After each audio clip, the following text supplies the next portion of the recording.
The North Carolina football program has experienced a tremendous amount of improvement during the Butch Davis era. In 2007, the team went 4-8, but then rebounded in 2008 with an 8-5 record and a Meineke Car Care Bowl appearance.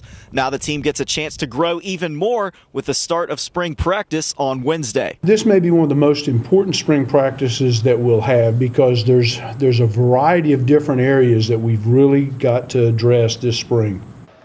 And the biggest area of concern this spring is filling the shoes of Hakeem Nicks, Brandon Tate, and Brooks Foster at the wide receiver position.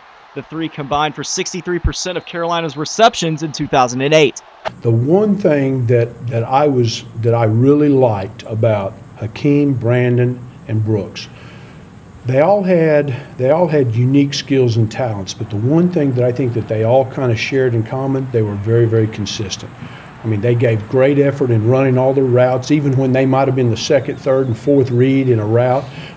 You would have never known by the intensity and the way in which they've run the routes.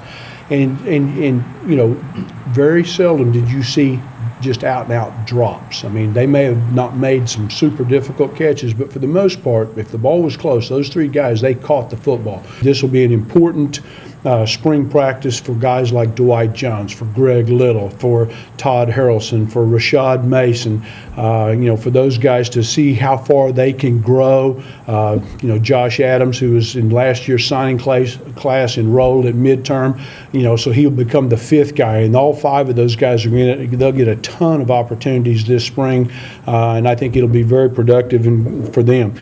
Davis also addressed the secondary as a cause for concern. Depth at defensive back is always put at a premium in Carolina's nickel and dime packages. The Tar Heels return Deontay Williams at free safety, but open up a huge hole at strong safety with the loss of Tremaine Goddard and his veteran leadership. Losing Tremaine Goddard in the secondary, you know, trying to find out, you know, who's going to be the heir apparent, who's going to replace him. And there's a couple of candidates, you know, Denoris Searcy is certainly going to be one of them. Matt Merletti will certainly be one of them, as well as Jonathan Smith.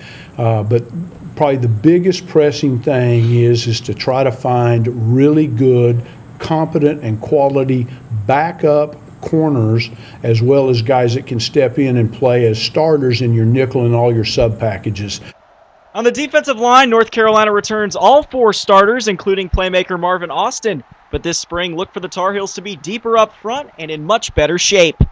You know, the defensive line is an area that I would really truly love to be in a position where we've got at least 10 players that we could count on every single Saturday, that you know we've got 4 tackles, or we got maybe 5 tackles and 4 defensive ends, you know, where those guys can go in and they're always fresh, they're always playing at a high level of energy, and you know, the more fundamentally sound they are, then certainly the better they are. Carolina also loses perhaps its most emotional leader, middle linebacker Mark Paschal. Look for last season's leading tackler Quan Sturdivant to pick up where Paschal left off. Quan brings 2 years of starting experience, so he's got the familiarity and the comfort with the defensive scheme. You know, obviously his job description is going to be dramatically and totally different, but I think it's something that he can handle with Bruce Carter being beside him.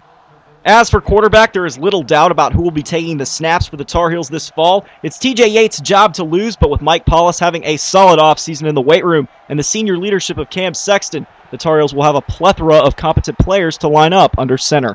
You know, obviously TJ is the heir apparent. I mean, it's pretty clear cut, but that never precludes anybody from not beating someone out. No one knows when your opportunity is going to present itself.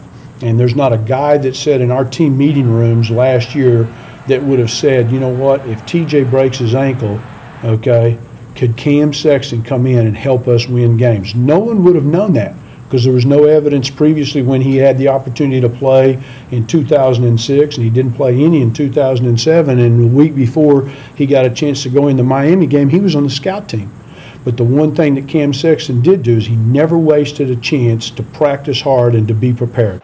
In Butch Davis's third year, look for the Tar Heels to put in a lot of work over their 15 allotted spring practices in preparation for the 2009 season, which kicks off in Kenan Stadium on September 5th against the Citadel. 2008 brought a new level of excitement to the North Carolina football program. The Tar Heels just hope they can continue that momentum in 2009 and get back into another bowl game. In Kenan Stadium, I'm Rob Gunst for Palestra.net, the College Network.